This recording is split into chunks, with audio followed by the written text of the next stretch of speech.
এই আত্মার পরিশুদ্ধি বসে বসে জিকির করো, তেলাওয়াত করো, তাসবিহ তাহলিল বলো, লা ইলাহা ইল্লাল্লাহ, লা ইলাহা ইল্লাল্লাহ, লা ইলাহা ইল্লাল্লাহ, মুহাম্মাদুর রাসূলুল্লাহ।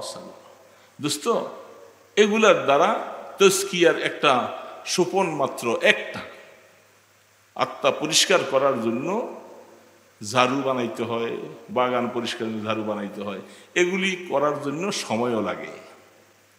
সবচেয়ে বড় মূল্যবান সময় হলো রাত্রের শেষ ভাগে। কখন? এই আত্মা পরিশুদ্ধি করার জন্য ইলমে তাজকিয়ার সবকের মধ্যে সবচেয়ে উত্তম সবক হলো শেষ রাত্রে। সেটা কি? কানু কলিলাম মিনাল লাইলি মা ইয়াহজাউন ওয়া বিল আসহারি হুম ইস্তাগফিরুন। দোস্ত, কতগুলি জিনিস আছে। এটা ঈমান, ঈমান কলবিশাই, কলবের মধ্যে জায়গা দিতে হয় ঈমানের। ঈমানের জায়গাটা কোথায় বাবা বলেন তো? ঈমানের জায়গা হলো কলব, সেখান থেকে ঈমানের উৎপত্তি শুরু হয়। ব্যাখ্যা যাওয়া যাবে না। 2 নম্বরে বলছেন ইসলাম। ঈমান সম্পর্কে যে প্রশ্নটা রাসূলকে জিবরিল আলাইহিস সালাম করেছিলেন, সেগুলাকে ইলমে আকায়েদ বলা হয়। আকীদাগত ব্যাপার, মুসলমানদের কি বিশ্বাস রাখা লাগবে, দিলের মধ্যে মুসলমান কি জিনিসগুলি জায়গা দিবে, সে আকীদাগত জিনিসগুলি সম্পর্কে আল্লাহ রাসূল সংক্ষেপে বুঝাই দিয়েছেন। আমানতু বিল্লাহ ওয়া মালাইকাতিহি ওয়া কুতুবিহি ওয়া রুসুলিহি। কলেমাটা মুখস্থ আছে? উজানি এলাকার মানুষ থাকারই তো কথা। আমানতু বিল্লাহ ওয়া মালাইকাতিহি ওয়া কুতুবিহি ওয়া রুসুলিহি ওয়াল ইয়াউমিল আখির ওয়াল কদরি খাইরিহি ওয়া শাররিহি মিনাল্লাহি তাআলা ওয়াল বা'স বা'দাল মাউত। এই 6টা কলেমাকে পরিপূর্ণ দিলের থেকে অন্তরের মধ্যে জায়গা দেওয়া, বিশ্বাস করা, এটাকে ইলমে আকায়েদ বলে। কি বলে বাবা বলেন? ইলমে আকায়েদ, আকীদার বিষয়, যেগুলির একটা না থাকলে সে মুমিন হতে পারবে।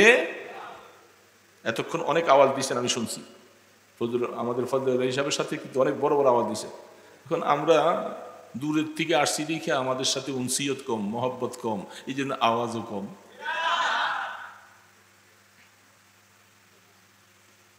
তাহলে এই 6টা বস্তুর মধ্যে প্রত্যেকটা দিলের অন্তরের অন্তঃস্থলে মা লাহা ওয়া মা আলাইহা পরিপূর্ণ জায়গা দেওয়ার নাম হলো ইলমে আকায়েদ। এগুলি আকীদাগত বিশ্বাস রাখা।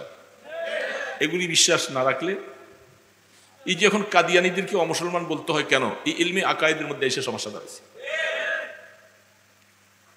ইলমে আকায়েদের দিক থেকে আল্লাহর হাবিব কি সর্বশেষ নবী, আমাদের নবীজির পরে আর কোন নবী আসবেন না, আর না এই অর্থটা, না আমাদের নবীর পরে আর কোন নবী নাই। দুইটার মধ্যে কোনটা অর্থ বুঝবেন আপনি? অনেকে বুঝে নাই, মারপেস বুঝে নাই। আমাদের নবীজির পরে আর কোন নবী, যদি বলা হয় আমাদের নবীর পরে আর কোন নবী আসবেন না, এটা ঠিক হবে না নাই ঠিক হবে? সবাই বুঝেন? লা নবিয়্যা বাদি বলছেন, আমার পরে কোনো নবী নাই। আসবেন না বললে সমস্যা আছে, কারণ নবী আরেকজন আসবেন। ঠিক না ভাই? ঠিক। কে উনি বলেন?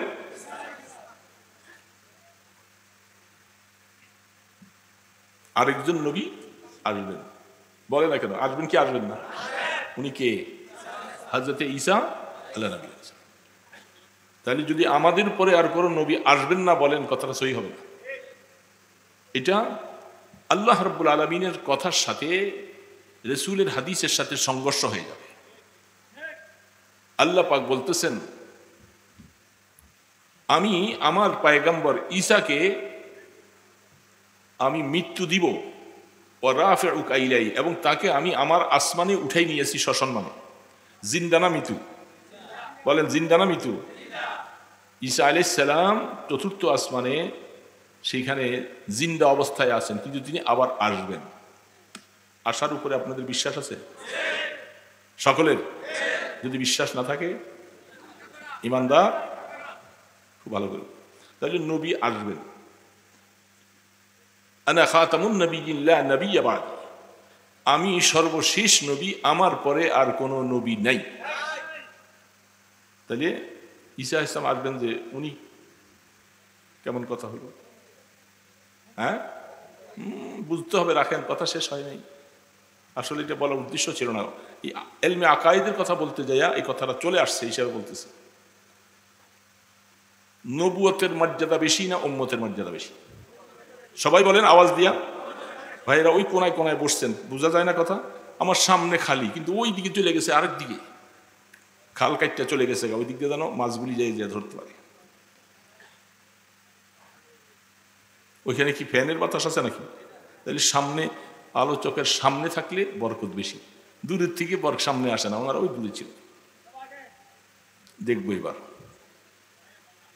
সামনে কি আসতে মনে চায়, একটু দেখেনি, একটু এই সামনে আসতে লাড়া দিলে দুই একজন যাইবার সুবিধা পাবে, কারণ অনেকে এতক্ষণ যাইতে চায়, যাওয়ার মতো সুযোগ পায় না। এই সুযোগে আপনারা একটু সামনে আসলে উনি আসতে পিছন থেকে যাবো। উজানি এলাকার মানুষ একটু আসেন, সামনে আসেন, আমার সামনে আসেন, দেখি মানুষ অল্প তো, ছিটিয়ে রাখলে এটাকে আমরা মিছিল করতে বসছি নাকি, যে ছড়াইয়া রাখলে বেশি মানুষ দেখা দেবে? তো মিছিল না, তা আলোচনা বিষয়। আর যিনি এতটুকু কথা যিনি মানতে পারবেন না, উনি কি ওয়াজ শুনতে বসছেন, আমি তাকে কি ওয়াজ করবো? হ্যাঁ, কি ওয়াজ করবেন? যে নিজের ভিতরে এতটুকু অহমিকা গরুরে নিয়ে বসে আছেন যে আমি এই হুজুরের কথা শুনবো কেন, তাহলে বোঝা গেল তার আলোচনা শোনাটা আপনার জন্য ঠিক হবে না, কারণ এই আলোচনার থেকে হেদায়েত আসবে না।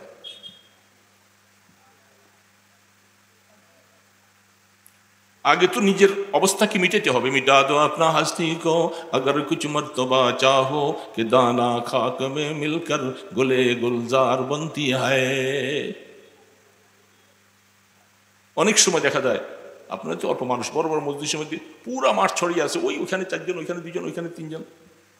এটা মজলিসের আদব নয়, এটা গানের আসন নয়, এটা কোরআন এবং হাদিসের মজলিস, যেখানে ফেরেশতাদের বেষ্টনী দেওয়া থাকে, রহমত আর সাকিনা নাজিল হয়, সেখানে বসার একটা আদব আছে, আছে না নাই? ক্লাসের ছাত্র একজন ওইখানে, আরেকজন ওইখানে, আরেকজন ওইখানে, এর কি ছাত্র? ওস্তাদ তাদেরকে পড়াবে? এই জন্য এই ওয়াজ মাহফিলগুলি এগুলি সবকের মতো, ক্লাসের মতো। কারণ আপনারা এখন তো হাদিসের দরসে বসে বসে পড়ার মতো সেই সময় নাই, সেই বয়সও নেই। এই জন্য এই মৌসুম আসলে ওলামায়ে কেরামদেরকে ডেকে তাদেরকে কিছু কোরআন হাদিস পড়ানো হয়, এই হিসাবে তারা ছাত্র হয়ে যায়। সেই ছাত্র হয়ে গেলে ওস্তাদ থেকে ছাত্রের মাকাম বেশি। তালেবুল আলেম কি ব্যাপার, ঠিক না ব্যাঠি? আমি তালেবুল আলেম হয়ে থাকতে ভালোবাসি। দারুল দেওবন্দের সাইদ আহমদ পালনপুরি রহমতুল্লাহ আলাইহি তিনি বলছেন যে আমি প্রত্যেকটা দিন সব তালেবুল আলেমের সাথে সবসময় আল্লাহর কাছে বলি যে আল্লাহ তুমি আমাকে মওত পর্যন্ত তালেবুল আলেম হিসাবে কবুল করো। এত বড় মানুষ, এত বড় মানুষ, তালেবুল আলেম হিসাবে রাস্তা সুবিধা অনেক। তো বলতেছিলাম ঈসা আলা নবীন আলাইহিস সালাতু ওয়াস সালাম আসবেন, আমি সেখানে বলছি নবুয়তের দাম বেশি না উম্মতের দাম বেশি? চুপচাপ করে থাকলে তো জবাব হবে না, বলেন নবুয়তের দাম বেশি না উম্মতের দাম বেশি? নবুয়তের দাম বেশি না উম্মতের? এখন তো ফেসলা এখানে অনেকটা একটা গরমিল খাচ্ছে, আমি বুঝতেছি যেটা ভিতরের মধ্যে লালন করতেছিলেন সেটা পরিষ্কার হওয়া দরকার। নবী সিলেক্টেড নয়, ইলেকশনে নয় সিলেক্টেড, কোন নির্বাচনের দ্বারা নবী হয় না, আল্লাহ প্রদত্ত নবুয়ত হয়। একটা জায়গার মধ্যে এসে আমরা হোঁচট খাচ্ছি, সেটা হলো কি, আমরা সবসময় বলি যে সমস্ত নবীর থেকে শ্রেষ্ঠ নবী আমাদের নবী, সমস্ত নবীর উম্মত থেকে শ্রেষ্ঠ উম্মত হলাম আমাদের নবীদের উম্মত। আমরা উম্মতের দিক থেকে অন্যান্য নবীর উম্মত থেকে শ্রেষ্ঠ, এইখানে ভুল কথাটা আমরা লালন করতেছি, এটা সঠিক নয়। নবীর দাম বেশি উম্মত থেকে, এটা বুঝতে হবে। কি আশ্চর্য কথা, কেউ কেউ বলতেছে উম্মতের দাম বেশি। এই জন্য কারণ কিছু কিছু বক্তারা আমরা ওয়াজ করতে যাইয়া আমরা অনেক সময় বলছি অমুক নবী বলছে, হ্যাঁ আমি যদি আখির জামানার নবী না হইয়া উম্মত হইতাম, এই হইতাম সে হইতাম, এগুলি কত সরিহ দলিল লাগবে, শুধু মুখের কথা বললে চলবে। নবীর দাম বেশি উম্মত থেকে, যেখানে আকীদাগত মাসালা রয়েছে। কোন নবী সম্পর্কে যদি কোনো মানুষ এই আকীদা পোষণ করে নবী গুনাহগার, এই কথা বলার সাথে সাথে ঈমান থেকে বেরিয়ে যাবে, একটা সেকেন্ড দেরি হবে না, নবী গুনাহগার। আপনারা কি বলেন? এই আকীদা হইল ইহুদি নাসারাদের আকীদা। তাদের যুক্তি কি জানেন? সময় কম, রাত বেশি, কথা বললে এগুলি শর্ট করে করে বলাও যায় না, সময় কম। ইহুদি নাসারারা তাদের আকীদা হলো সমস্ত নবীরা গুনাহগার। বলে নাউজুবিল্লাহ। সমস্ত নবীরা কি? তাদের দলিল কি? বাবা আদম আলাইহিস সালাতু ওয়াস সালাম তিনি জান্নাতের মধ্যে আল্লাহর নিষিদ্ধ গাছের ফল খাইছিলেন। কি বল, খাইছি কি খায় নাই? খায় না? এই নিষিদ্ধ গাছের ফল খাওয়ার কারণে আদম আলাইহিস সালাম সম্পর্কে কোরআনে একটা শব্দ বলছেন, ফাআসা আদামু ফাগাওয়া। আদম আলাইহিস সালাতু ওয়াস সালাম আল্লাহ পাকের হুকুমটা লঙ্ঘন করেছেন। এই জন্য তিনি সাময়িকভাবে তিনি যেন কেমন একটা হতাশা অবস্থার মধ্যে পড়ে গেলেন।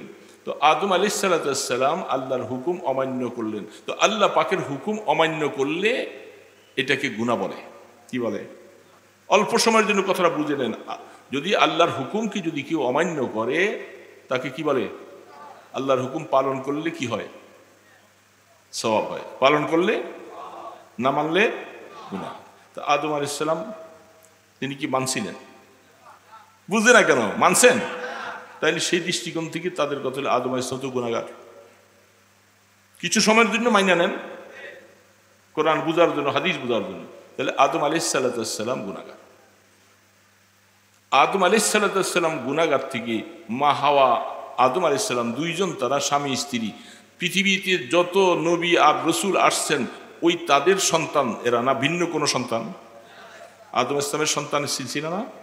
তো বাবার সন্তান, বাবা গুনাহগার, এই জন্য সেই গুনাহগার বাবার থেকে, ওরস থেকে যারা আসছে এরা সব গুনাহগার। এই জন্য তাদের আকীদা হইল সমস্ত নবীরা কি? শুধু একজন মানুষ, যেহেতু আদম বাবা গুনাহগার, সেখান থেকে নবীদের আগমন ঘটেছে, এই জন্য সমস্ত নবীরা গুনাহগার। শুধু একজনকে আল্লাহ পাক গুনাহগার ছাড়া বানাইছেন, তিনি হলেন হযরত ঈসা আলাইহিস সালাম। কারণ তিনি কোনো বাবার ওরস থেকে আসে নাই, তিনি আসছে বাবার ওরস থেকে, আল্লাহর ওরস থেকে। বলে নাউজুবিল্লাহ। দেখছেন যুক্তি কোথায়? হযরত ঈসা আলাইহিস সালামের বাবা আছেন নাকি? চুপ করে থাকে। বাবা আছেন? ঈসা আলাইহিস সালামের বাবা নাই। তো তারা বলতেছে ঈসা আলাইহিস সালামের বাবাকে, নাউজুবিল্লাহ, কে? আল্লাহ। এই জন্য আদম গোত্র থেকে আল্লাহ পাক ঈসাকে পাঠায়। এই হলো তাদের যুক্তি। এই আকীদা পোষণকারীওয়ালারা এরা সব খ্রিস্টান, এরা নাসারা।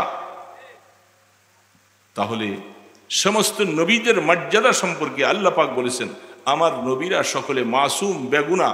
এখন প্রশ্ন হলো আদম আলাইহিস সালাম যে হুকুমটা যেটা পালন করেন নাই, এই গুনাহ আর সওয়াবের বিষয়টা বলেন তো, এটা কি দুনিয়ায় না আখেরাতে? কি আখেরাতে? আখেরাতে কেউ ভুল করলে সেখানে গুনাহ লেখা হবে? ময়দানে হাসরে গুনাহ করলে গুনাহ লেখা হবে? এটা কোথায়? দুনিয়াতে। সুবহানাল্লাহ বললে সওয়াব হবে, এইখানে না, কবরে না, হাসরে। হাসরে যে সুবহানাল্লাহ বললে সওয়াব আছে, এক পরিমাণ, এক জাররা পরিমাণ সওয়াব। এখানে বললে সওয়াব আছে, আর আখেরাতে পুরস্কার পাবেন। সেইখানে যাইয়া যদি আপনি কোনো গুনার কথা বলেন, সেখানে গুনাহ লেখা হবে না। এই জন্য প্রশ্ন করা হচ্ছে যে এই নাফরমানেরা, তোরা যে বলছো আদম আলাইহিস সালাম গুনাহ করেছেন, তার ঔরসের সন্তানরা সবাই গুনাহগার, তোমাদের সেই বাইবেলের মধ্যে এই কথাগুলি তোমরা লিখে গেছো, এই শব্দটা কি? আমার আদম আলাইহিস সালাম যদি আপাতত মাইনা নেই উনি গুনাহ করছেন, এটা কি জান্নাতে করছেন না দুনিয়া আইসা করছে? বলেন না, কোথায় করছে? জান্নাতে। তো জান্নাতের ওইটা তো আখেরাত, আখেরাতের মধ্যে সওয়াবও নাই, গুনাহও নাই। আখেরাতে কি নাই? সওয়াবও নাই। তাহলে আমার আদম আলাইহিস সালাম কোনো গুনাহগার না। গুনাহ আর সওয়াবের মাসালা হলো কোথায়? দুনিয়াতে। এই জন্য নবীদের মাকাম সবচেয়ে বেশি। এখন ঈসা আলা নবীনা আলাইহিস সালাতু ওয়াস সালাম তিনি আসবেন কিয়ামতের আগে। এটা একটা কিয়ামতের আলামত। ঈসা ইসলাম দুনিয়াতে আসবেন, তিনি নবী হিসাবে আসবেন। খবরদার, ভুল আকীদা যদি কারো থাকে এটাকে আজকের থেকে মুছে ফেলবেন। ঈসা আলাইহিস সালাতু ওয়াস সালাম তার নবুয়ত ক্যান্সেল হবে না। বলেন, নবুয়ত ক্যান্সেল হবে? ওনার নামটা সাথে দিয়া ওনার নবুয়তটা ক্যান্সেল করে দিয়েছেন আল্লাহ। হায় হায় সিসি কি বলতেছে।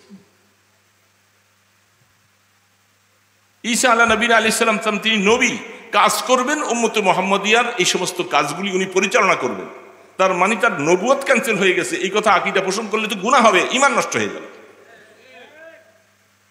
তিনি আমাদের নবীজির মিশন পরিচালনা করবেন।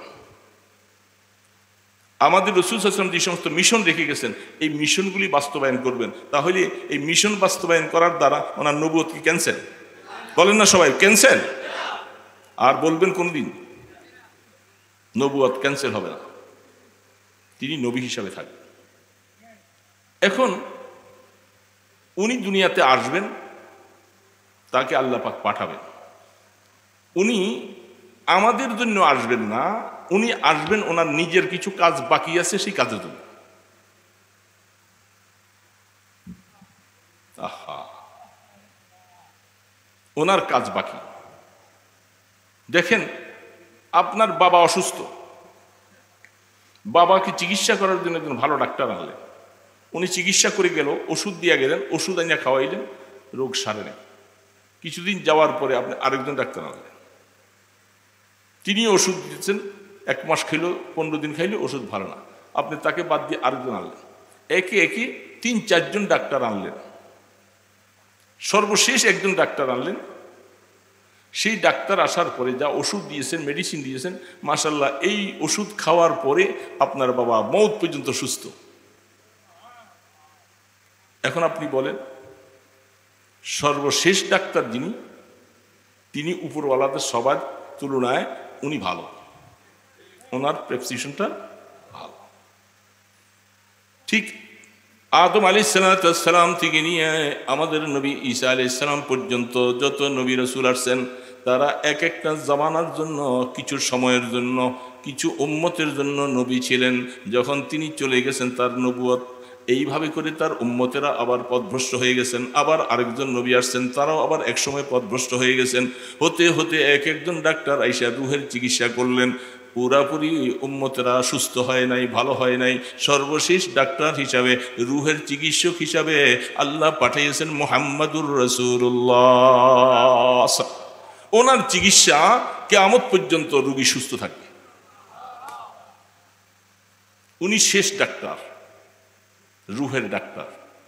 এখন ওই যে ডাক্তার যে 2-3 জন যারা একের পরে একে আসছিলেন, উনি বলতেছে, হঠাৎ করে আইসা বলে, ভাই আমি যে আসছিলাম চিকিৎসা করাইলাম, যে আমার এই থার্মোমিটারটা আমি থুয়ে গেছি। আরেকজন বলতেছে, ভাই আমি আমার একটা যন্ত্র রেখে গেছি। তো এক এক ডাক্তার আইসা বলতেছে, আমার এই কাজটা রেখে গেছি, আমার এটার জন্য আসছি।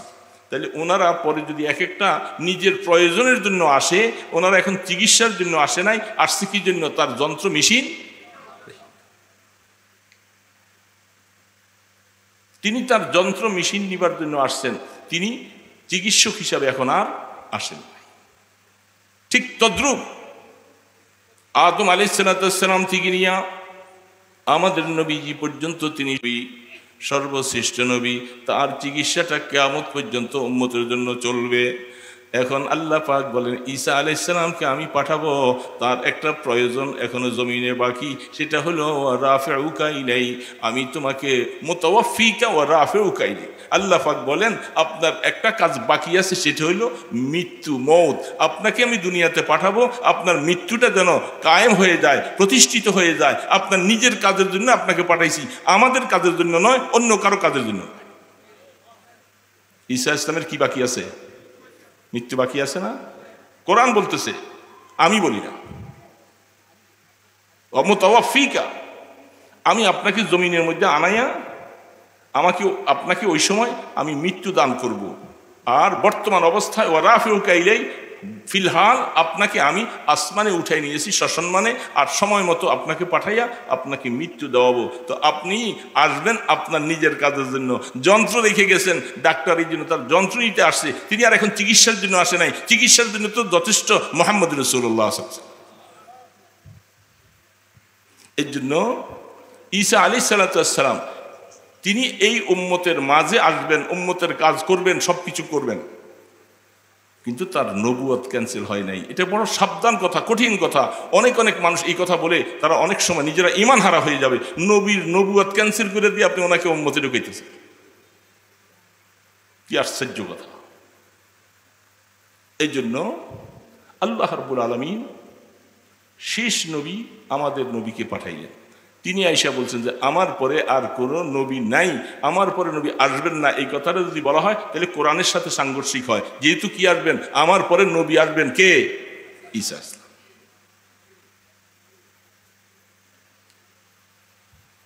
সেগুলি অনেক লম্বা আলোচনার বিষয়, যার কারণে আমাদের রাসূল সাল্লাল্লাহু আলাইহি ওয়াসাল্লামের জামানা আর ঈসা ইসলামের জামানাটা করিব করিব, আর মাঝখানে আর কোনো নবী নেই। এবং ওনার ইন্তেকালের পরে ওনার দাফনও হবে আমাদের রাসূল সাল্লাল্লাহু আলাইহি ওয়াসাল্লামের কবরের পাশে। কিয়ামতের ময়দানে তিনি উঠবেন। অনেক অনেক ব্যাপার আছে। এবং কিয়ামতের ময়দানে সমস্ত নবীদের মধ্যে হযরতে মরিয়ম আলাইহিস সালামের কোনো স্বামী নাই। আল্লাহ পাক হাদিসের মধ্যে পাওয়া যায় মরিয়ম আলাইহিস সালামকে কিয়ামতের ময়দানে জান্নাতে আল্লাহ পাক আমাদের নবীজির স্ত্রী বানাই। কত কথা। এই জন্য আমাদের নবীজির পরে কোন নবী বলেন কি নাই, নবী নাই, আসবেন না বলেন নাই। এই জন্য হাদিসের ইবারতটা আনা খাতামুন নবিয়্যিন লা নবিয়্যা বাদি, আমার পরে কোনো নবী নাই। এই জন্য খেয়াল রাখতে হবে। তো যাই হোক, সেটা চলে গেছে অন্যদিকে।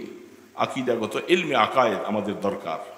জিবরিল আলাইহিস সালাম প্রশ্ন করেছেন, প্রথম প্রশ্নটা হলো মাল ঈমান। ঈমান, ঈমান এটা কলবি শাই, কলবের মধ্যে। ঈমানের জায়গাটা কলবে। ব্যাখ্যা গেলাম আমরা। 2 নম্বরের প্রশ্ন করেছিলেন মাল ইসলাম। 2 নম্বর প্রশ্ন করেছেন কি? মাল ইসলাম। ইসলাম, মোমেন আর মুসলিমের মধ্যে কিছু পার্থক্য আছে। আম খাস মতলবের নিসবত, এলমে মান্তিকের মধ্যে আম খাস মিন ওয়াজহিন একটা আম খাস মতলবের নিসবত আছে। সেটা সেই হিসাবে হযরতে ঈসা আলা নবী আলাইহিস সালাতু ওয়াস সালাম আসবেন। সেখানে জিবরিল আলাইহিস সালাম আল্লাহর পয়গম্বরকে প্রশ্ন করছেন মাল ইসলাম, ইসলাম কি জিনিস? তখন আল্লাহ রাসূল এই নামাজ, রোজা, হজ, যাকাত এই কতগুলি আমলের কথা বলছেন। এই আমল জিনিসগুলি এটাকে এলমে ফিকহ বলা হয়। নামাজ কয় রাকাত, নামাজ কিভাবে পড়বেন, রুকু কিভাবে দিবেন, এটা কি কোরআনে আছে? বলেন আছে নাকি? কয় রাকাত নামাজ ফজরের আছে? প্রথম রাকাতে এইভাবে সূরা ফাতিহা পড়তে হবে, এইভাবে রুকু দিতে হবে, সেজদা দিতে হবে, আছে কোরআনে? কোথায় আছে? কোথায় আছে? হ্যাঁ বলেন কোথায় আছে? সব হাদিসের মধ্যে আছে, হাদিসের মধ্যে আছে। তাহলে কোরআন বুঝতে হলে হাদিস লাগবে, হাদিস ছাড়া কোরআন বোঝা যাবে না। এই জন্য জিবরিল আলাইহিস সালাতু ওয়াস সালাম 2 নম্বরে বুঝাইছিলেন যে এই উম্মতের মাঝে ইলমে আকায়েদ সহি হয়ে গেল, ইমানটা যখন মজবুত হয়ে যাবে তখন তার ইলমের দরকার হবে ফিকহ জানার জন্য। এটাকে ইলমে ফিকহ বলা হয়। কথা অনেক, ইলমে ফিকহ। এই জন্য আল্লাহ পাক কোরআনে বলছেন ফালাউলা নাফারা মিন কুল্লি ফিরকাতিন লিয়াতাফাক্কাহু ফিদ্দীন ওয়ালয়ানজুরু কওমাহুম ইযা রাজাউ লাআল্লাহুম ইয়াহযারুন। তোমাদের মধ্য থেকে এই ফিকহ ফিদ্দীন হাসিল করার জন্য, উম্মতকে শিখাবার জন্য, উম্মতকে বোঝাবার জন্য একটা সম্প্রদায় তোমরা ঘর থেকে বের হইয়া তোমরা ফিকহ ফিদ্দীন হাসিল করো। ভালো ভালো মাসলা মাসাইল জিনিস, এগুলি গভীরতা থেকে গভীরতা তোমরা এগুলি অর্জন করো, হাসিল করো, করে এই মানুষের কাছে তোমরা এগুলি পৌঁছাইয়া দাও। এটা তোমাদের দায়িত্ব।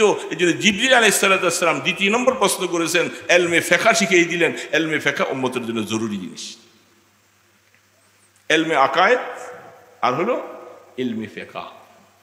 3 নম্বর প্রশ্ন করেছিলেন মাল ইহসান। ইহসান কি জিনিস? রাসূল করিম সাল্লাল্লাহু আলাইহি ওয়াসাল্লাম বলছেন আনতা আবুদাল্লাহা কাআন্নাকা তারাহ। বুঝে আসতে হবে, তুমি আল্লাহর ইবাদত এমন ভাবে করো যেমন ভাবে তুমি আল্লাহকে দেখতে পাও। আল্লাহকে দেখা যাবে? এই দুনিয়ার জগতে দেখা যাবে। এই জন্য এগুলি অনেক কথা। এই জন্য কাআন্নাকা শব্দ বলছেন। কাফে তসবিহ বলছেন, তুমি আল্লাহর ইবাদত এমনভাবে করো যেন তুমি আল্লাহকে দেখতে পাও। তার মানে এই দুনিয়াতে দেখা যাবে না। তারপরে মনে রাখো, যদি তুমি নাও দেখো, এই কথার একই দিলের মধ্যে জায়গা দাও যে আল্লাহ আমাকে দেখে। কি আল্লাহ বসে আছি যে আল্লাহ দেখেন কিনা? ঘুমাইয়া থাকলে দেখে না? পানির নিচে ডুব দিলে? তার মানে হলো আল্লাহ সর্ব জায়গার থেকে তিনি দেখেন, সবখান থেকে। যখন গুনাহ করি সেটাও দেখেন, সওয়াব করি সেটাও দেখেন, সুবহানাল্লাহ পড়ি সেটাও শুনেন, গুনার কথা বলি আল্লাহ সেটাও শুনেন। এই ইয়াকিনটা অন্তরের মধ্যে জায়গা দাও। ফাইল্লাম তাকুন তারা ফাইন্নাহু ইউরাক। তুমি তো দেখতে পাবে না, দেখার মতো শক্তি নাই, কিন্তু ইয়াকিন অন্তরের মধ্যে এমন জায়গা দাও যে আল্লাহ আমাকে সব সময় দেখেন, আল্লাহ আমাকে সব সময় দেখেন। এটার তালিমের নাম হলো ইলমে তাসাউফ। সুবহানাল্লাহ, এটাকে ইলমে তাসাউফ বলা হয়, তাজকিয়া বলা হয়। এই জন্য বুজুর্গদের কাছে, উজানির হুজুরের কাছে, বিভিন্ন আল্লাহওয়ালাদের কাছে গেলে আপনাকে তাজকিয়া নফস করানো হয়। নফসের পরিশুদ্ধি, আত্মার পরিশুদ্ধি করা দরকার। আত্মার পরিশুদ্ধির জন্য আপনাকে জিকির করতে বলা হয়, মোরাকাবা করতে বলা হয়, বিভিন্ন রকমের আমল দেওয়া হয়। আমলের দ্বারা আত্মা কি হবে? পরিশুদ্ধ হবে। কিসের থেকে? ওই শিরক থেকে। যে শিরকটা প্রথম বলে আসছেন ইলমে আকায়েদ, যেখানে ওইটার থেকে আত্মাকে পরিশুদ্ধ করার জন্য 3 নম্বরে জিবরিল আলাইহিস সালাম ইলমে তাজকিয়া যেটাকে বলা হয়, এই ইলমের শিক্ষা দিলেন। আন তা'বুদাল্লাহ কান্না। মনে রাখতে হবে এই কথাটা। শেষ কথা, যেহেতু সময় বেশি হয়ে যাবে আর কথা বলা যাবে, এগুলো ব্যাখ্যা আরও আছে, এই জন্য বুঝতে অনেকের দেরি কষ্ট হচ্ছে। ব্যাখ্যা বুলাই দিলে বুঝে আসতো। ছোট্ট আয়াত পড়েছি আমি, ওয়াফি আনফুসিকুম। আমি আয়াত ভুলে যাইনি সেটা বলি, আমি এখানে ক্ষান্ত হয়েছি। এটা কোরআনের আয়াতের একটা মাহাত্ম্য, গভীরতা। ওয়াফি আনফুসিকুম,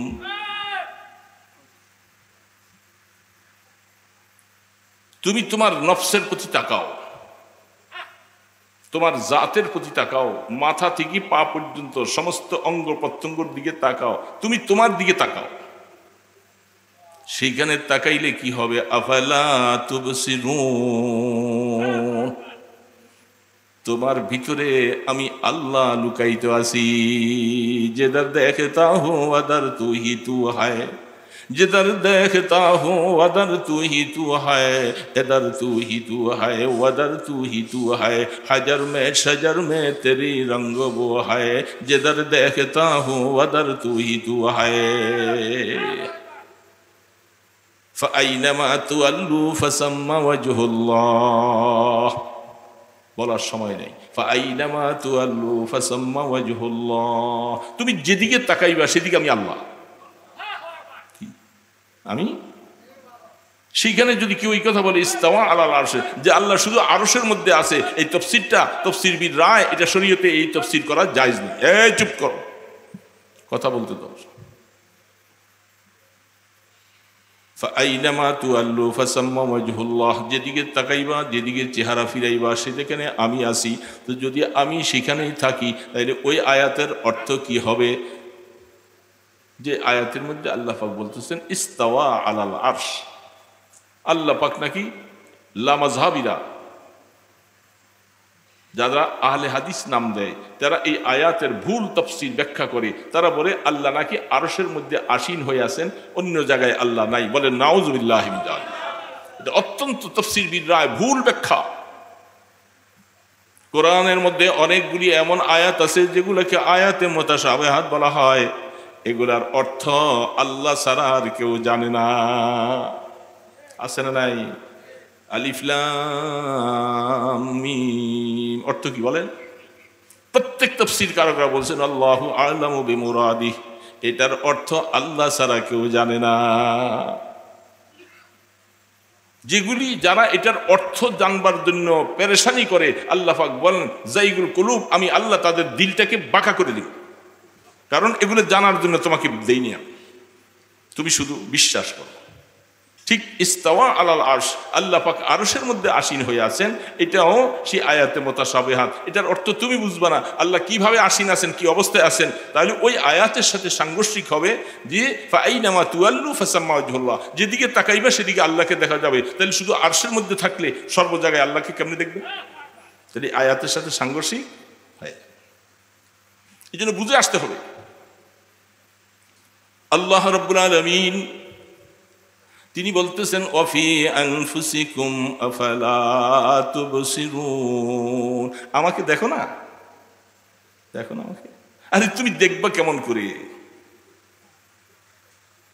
কারণ আমাকে দেখার বলতে এখানে শব্দটা কি, কোরআন শরীফে বিভিন্ন জায়গা আছে। দেখা দেখা দুই রকম দেখা, একটা হলো এই চোখ দিয়া দেখা, আর একটা হলো দিল দিয়া দেখা। কি দিয়া? দিল দিয়া।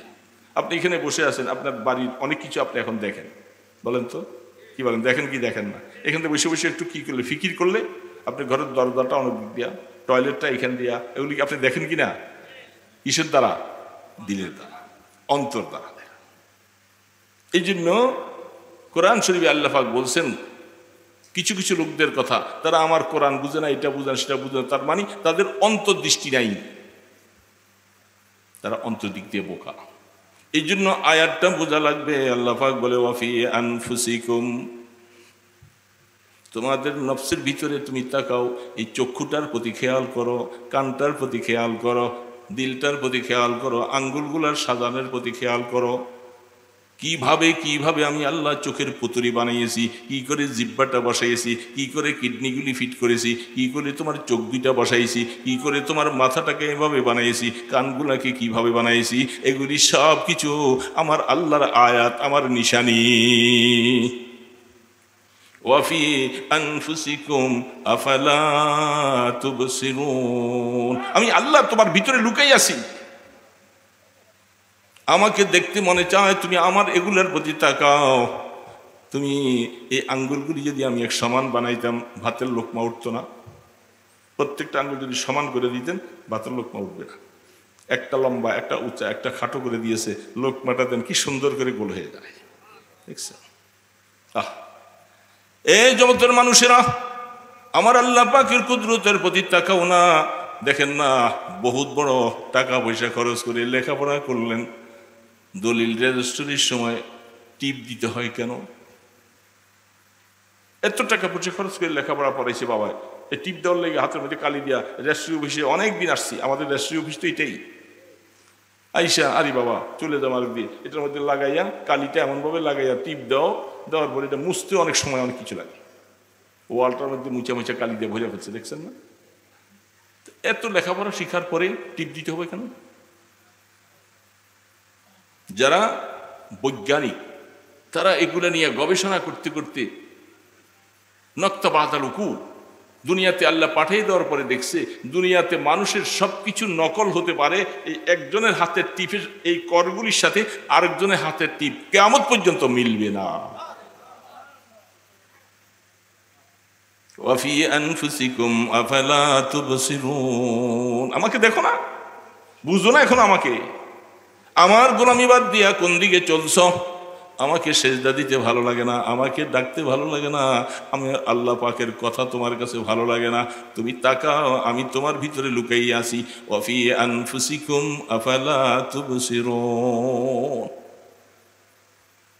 চোখের এটাকে সমানও বানাইতে পারতেন।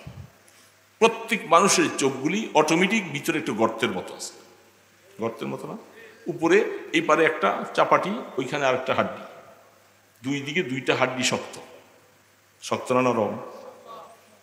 বান্দাকে চক্ষু বরকত নেয়ামত দিছি, হঠাৎ করে পড়ে গেলে যেন আঘাতটা হাড্ডির মধ্যে খায়, চোখের মধ্যে যেন না পড়ে। এই জন্য আমি চক্ষুটাকে ভিতরে ঢুকাই দিছি। চক্ষুটার উপর দিয়া কতগুলি ভুঁ দিয়েছি, কোনো ময়লা আবর্জনা কিছু বললে ডাইরেক্ট যেন চোখের মধ্যে না পড়ে, এটা যেন পার্টিশন হিসাবে তাকে রেহাই করে। কোরআন বলতেছে, আমি আয়াত এখন আর বললাম না। দুইটা চোখের বাইল পাতিলার মতো দিছে, ছোট ছোট পাতলা পাতলা আছে নাকি? কি কয়? এই যে চোখের এই যে এগুলোর কি কয়? বাইল পাতা কয় না? এগুলি কি চুলটা যেরকম বড় হয়, দাড়িটা যেরকম বড় হয়, এই ভ্রু কি এত বড় হয় এরকম? আর এটা যাই কিছু একটু হয় মাঝে মধ্যে হয়তো নিচের দিকে আসে, এটা ওটার মতো হয় না। কারণ আল্লাহ পাক বলতেছেন, আল্লাহর কোরআন বলে, তাফসীরওয়ালা বলেন, এটা যেরকম একটু বাড়ে এটাও যদি বাড়ে তাহলে বাড়তে হলে এটাকে কাটা লাগবে, তাই নাহলে সে চোখে দেখবে না। যখন আপনি কাটবেন মাথাগুলি খসখস হয়ে যাবে, সুইয়ের মতো ঘামবে। যখন আপনি চক্ষুটা বন্ধ করে ঘুমাইতে যাবেন তখন দেখবেন যে এটা কাল আপনার ঘাই লাগতেছে। সুন্দর কথা, চোখটা মিশবে না, এটা কাল ঘাই লাগে সুইয়ের মতো। বলে আল্লাহ, হ্যাঁ তুই নাফরমান হোস আর যাই কিছু হোক, ঘুমাইতে যখন যাবি তখন তুমি আরামে ঘুমাইতে পারবা না। এই জন্য আমি দেখো চক্ষুটা কি বানিয়েছি। আল্লাহ পাক বলে আমাকে বুঝো না, ওয়াফি আনফুসিকুম আফালা তুবসিরুন, দেখো না আমাকে। এই জন্য দোস্ত, আল্লাহকে পাওয়ার জন্য বেশি দূরে যাওয়া লাগবে না। ফলক এক নখতা আজ তিলকে কামালাস, জাহা আজ গুঞ্চায়ে বাগে জামালাস। আমার আল্লাহর সৌন্দর্য সারা পৃথিবীর মধ্যে বিরাজ করতেছে। শেখ সাদি রহমতুল্লাহ আলী বলেন, পৃথিবীতে কত সৌন্দর্য, মাছের সৌন্দর্য, গাছের সৌন্দর্য, মানুষের সৌন্দর্য, চেহারার সৌন্দর্য, পাতার সৌন্দর্য, সমস্ত সৌন্দর্যগুলি আমার আল্লাহ পাকের সৌন্দর্যের যে একটা বাগান আছে, ওই বাগানের মাত্র একটা ফোঁটা মাত্র। আল্লাহ পাকের সৌন্দর্যের বাগানের মধ্যে যত সৌন্দর্য আছে, আর আমার আল্লাহ পাকের যে একটা সৌন্দর্যের বাগান আছে, ওটার মধ্যে একটা কাগজের মধ্যে কলম দিয়া ফোঁটা দিলে যেটুকু জায়গা, আমার আল্লাহর সৌন্দর্যের মধ্যে মাত্র এতটুকুই এই দুনিয়ার সৌন্দর্য। বাকি সৌন্দর্য সব আমার আল্লাহর কাছে। ফলক এক নখতা আজ তিলকে কামালাস, জাহা আজ গুঞ্চায়ে বাগে জামালাস। এত সুন্দর সুন্দর ফুলের বাগান তোমাদের দেশে, এক এক ফুলের কলি এক এক রকম। আমার আল্লাহ পাকের যে ফুলের বাগানটা আছে, বলো ওই ফুলের বাগানের সারা পৃথিবীর সমস্ত ফুলগুলি আমার আল্লাহর ফুলের বাগানের একটা কলি মাত্র, আর বাকি সব আল্লাহ পাকের কাছে।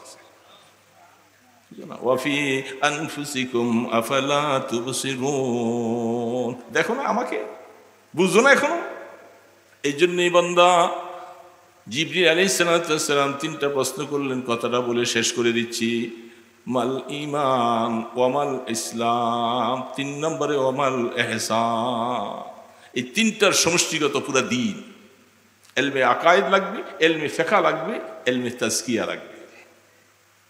এই জন্য বললাম না কথা সেটাই আসুন, ঈমান আকীদা মজবুত করতে হবে। খতমে নবুয়ত নিয়ে হুজুর একটু বলে গেলেন, কি আফসুস, এত আন্দোলন এত কিছু হওয়ার পরে দুঃখ, কত মিটিং কত শনিবার দিয়ে পর্যন্ত করলাম, এই 15 তারিখকে কেন্দ্র করি, একটা দুটা নয়, সময় পাই না। এই প্রোগ্রাম অমুকখানে অমুকখানে অমুকখানে, অমুক দেশে অমুকখানে, এই ওই জেলায় আর পারি না। এই জন্য আমিও আপনাদেরকে দাওয়াত দিলাম, এগুলি বলার সময় নেই এখন। খতমে নবুয়ত ব্যাপারে যদি কারো দিলের মধ্যে কারো যদি একটু সন্দেহ থাকে, সে জাহান্নামী হয়ে যাবে, ঈমানদার থাকবে। কিয়ামতের ময়দানে আল্লাহ রসুলের সামনে কিভাবে চেহারাটা দেখাইবা? আল্লাহ রসুলের খতমে নবুয়ত নিয়ে টানাটানি, কাদিয়ানীরা তারা রসুলকে শেষ নবী মানে না, অন্য নবীর দাবিদার বলতেছে। আর উম্মতে মুসলিমা কিয়ামতের ময়দানে রওজা আতহারের সামনে দিয়ে যখন সালামটা দিবা, রসুল বলবে যে তোমার দেশে কাদিয়ানীরা আমার ইমানদার মুসলমানগুলাকে কাদিয়ানী বানাচ্ছে, তুমি কি করছিলা? সেদিন কি জবাব দিবা তুমি? এই জন্য রসুলের রওজার সামনে সালাম দিবা, তখন সালাম যদি রসুল বলে ফিরিয়ে দিলাম তোমার সালাম, তুমি আমার রেসালাতের ব্যাপারে, যেখানে মুসাইলামাতুল কাজ্জাব, আসওয়াদ নাইসি সহ যারা আল্লাহ রসুলের জমানায় নবুয়তের দাবি করছিলেন, রসুল তাদের বিরুদ্ধে জিহাদ ঘোষণা করেছিলেন। রসুলের হিনে হায়াতের মধ্যে একটাকে জাহান্নামে পাঠাইছে, বাকিটা আবু বকর সিদ্দিক রাদিয়াল্লাহু তাআলা আনহু তার মোকাবেলা করতে যায় প্রায় 10,000 সাহাবী শাহাদত বরণ করেছেন তাকে শেষ করার জন্য। ব্যাপারটা কি চারটিখানি একটা ব্যাপার? আমরা আমার ঘরে এমনি সেমনি বসে থাকবো আর রসুলের রিসালাত খতমে নবুয়ত বিলীন হয়ে যাবে। আমার এই মাদ্রাসার পড়ানিও দাম নাই, আমার এই নামাজও কোনো দাম হবে না। রসুলের সামনে কিয়ামতের ময়দানে বেইজ্জতি হতে হবে। এর জন্য তুমি কমপক্ষে চেষ্টা তোমার করবে, এই জন্য চেষ্টা করা দরকার। করবো তো ইনশাআল্লাহ। ফিকির করা হচ্ছে, আপনাদের বসে আছে এই কাজটা নিয়ে আমাদের আমির মধুপুর বিশ্বাস সহ এই বয়সী বেচারা প্রায় 85 বছর বয়স, রাত নাই দিন নাই, কত জায়গায় কত দৌড়ঝাঁপ দেওয়া হচ্ছে এবং বিভিন্ন রাষ্ট্র থেকে মেহমানরা আসবেন। আফগানিস্তানের সফর করেছিলাম একসাথে, সেখান থেকে আমরা দেশে ফিরে আসলাম, ওনাকে পাকিস্তান পাঠিয়েছি, সেখান থেকে ফজলুর রহমান সাহেব সহ তাকি ওসমান সাহেব ওনাদেরকে দাওয়াত দেওয়ার জন্য দাওয়াত দিয়ে আসছেন। ওনারা আসার জন্য সম্মতি হয়েছেন, টিকিটও পাঠানো হয়েছে আসার জন্য। এই জন্য আমরা এই দেশে বসে থেকে যদি এতটুকু কোরবানি করতে না পারি তাহলে আমরা আল্লাহর কাছে কি জবাব দেব? আমার নামাজ, আমার রোজা, আমার হজ, যাকাত সব কিছু খতমে নবুয়ত না থাকলে কিছুই থাকবে না। এই জন্য মুসলমান ভাইয়েরা, ওই ইমানের মাল ইমান, এলমে আকায়েদ সহি থাকা লাগবে, সবসময় খেয়াল রাখবো। আল্লাহ সুবহানাহু ওয়া তাআলা চেষ্টা করে যাব, তারপরে তো আল্লাহর কাছে বলতে পারবো আল্লাহ আমরা চেষ্টা করেছি। আমরা তো বলছিলাম ওই দিন মিটিংয়ে বলে দিয়েছিলাম, কুমিল্লাতে ওই দিন প্রোগ্রাম করে গেলাম, বলেছিলাম এবার আন্দোলনটা আমরা বেগবান করতে চাই। সেদিন বলছিলাম যে আসলে শাহাদতের নজরানা পেশ না করলে ওদের কানে মাছি যাবে না। এই জন্য কাফনের কাপড় নিয়ে সকলে ঢাকার 4-5টা মোড়ের মধ্যে রাস্তা দখল করে আমরা বসে যাব, যতক্ষণ পর্যন্ত কাদিয়ানীদেরকে অমুসলিম ঘোষণা না হবে ততক্ষণ পর্যন্ত আমি বাড়ি ফিরে আসবো না। সেখানে আমার খাওয়া দাওয়া, সেখানে রক্ত দিবার জন্য প্রস্তুত হয়ে পারবেন। যেগুলি বলছি পরামর্শ ছিল, পরশুদিন যেতে পারি নাই, শরীর অসুস্থ, বিভিন্ন প্রোগ্রাম ঝামেলায়। এই জন্য দোস্তরা খতমে নবুয়তের দাওয়াত দিবেন, সবাইকে দাওয়াত দিবেন। এটা দল মত নির্বিশেষে মুসলমান যে দাবিদার প্রত্যেকের জন্য খতমে নবুয়ত এটাকে বাস্তবায়ন করা ফরজ, এটা নফল কাম নয়। এই জন্য সবাই চেষ্টা করব। আল্লাহ সুবহানাহু ওয়া তাআলা কাদিয়ানীদেরকে অমুসলমান ঘোষণা করার জন্য যে প্রচেষ্টা, আল্লাহ এই প্রচেষ্টাকে তুমি দয়া করে তুমি কবুল করো। আমাদের হায়াতে যেন আমরা একটু দেখে যেতে পারি অন্যান্য রাষ্ট্রের মতো কাদিয়ানীদেরকে অমুসলমান। আস্তাগফিরুল্লাহ আল্লাযী লা ইলাহা ইল্লা হুয়াল হাইয়ুল কাইয়্যুম ওয়া আতুবু ইলাইহি। আস্তাগফিরুল্লাহ আল্লাযী লা ইলাহা ইল্লা হুয়াল হাইয়ুল কাইয়্যুম ওয়া আতুবু ইলাইহি। আস্তাগফিরুল্লাহ আল্লাযী লা ইলাহা ইল্লা হুয়াল হাইয়ুল কাইয়্যুম ওয়া আতুবু ইলাইহি। লা হাওলা ওয়া লা কুওয়াতা ইল্লা বিল্লাহিল আলিয়্যিল আযীম। اللهم صل على محمد وعلى آله وأصحابه وبارك وسلم. الحمد لله رب العالمين والصلاة والسلام على أشرف الأنبياء والمرسلين. يا الله মেহেরবানি করে মাহফিলকে তুমি কবুল করে নাও। আল্লাহ আমাদের সকলের গুনাহগুলি মাফ করে দাও, আমাদের মা বাবাদের গুনাহ মাফ করে দাও, আমাদের ভাই বোন দোস্ত আহবাব সকলের গুনাহ মাফ করে দাও। আয় আল্লাহ উম্মতে মুসলিমার গুনাহ মাফ করে দাও। আল্লাহ আমাদের সকলকে সুস্থতার হায়াত দান করো। আল্লাহ এই এলাকার সমস্ত মানুষের আল্লাহ যত রকমের পেরেশানি আছে সব পেরেশানি দূর করে দাও। প্রত্যেকের হালাল রিজিকের মধ্যে বরকত দিয়ে দাও। আল্লাহ খতমে নবুয়তকে তুমি বাংলার জমিনে দয়া করে তোমার হাবিবের ইজ্জতের খাতিরে এই খতমে নবুয়তকে বাস্তবায়ন করার তৌফিক দান করো। আল্লাহ 15 তারিখে মহাসমাবেশকে তুমি কামিয়াবি দান করো। ইয়া আল্লাহ, আয় আল্লাহ এই মজমাকে তুমি কবুল করে নাও। আল্লাহ সকলকে এই কাজের সাথে সম্পৃক্ত হওয়ার তৌফিক দান করো। ইয়া আল্লাহ দুনিয়ার থেকে যখন উঠাই নিবা আমাদেরকে ঈমানের মত নসিব করে দিও, আমাদের ঈমান আকীদাকে মজবুত করার তৌফিক দান করো। সুবহানাকা রাব্বিকা রাব্বিল ইজ্জাতি আম্মা ইয়াসিফুন ওয়া সালামুন আলাল মুরসালিন ওয়াল হামদুলিল্লাহি রাব্বিল আলামিন বিরহমাতিকা ইয়া আরহামার রাহিমিন।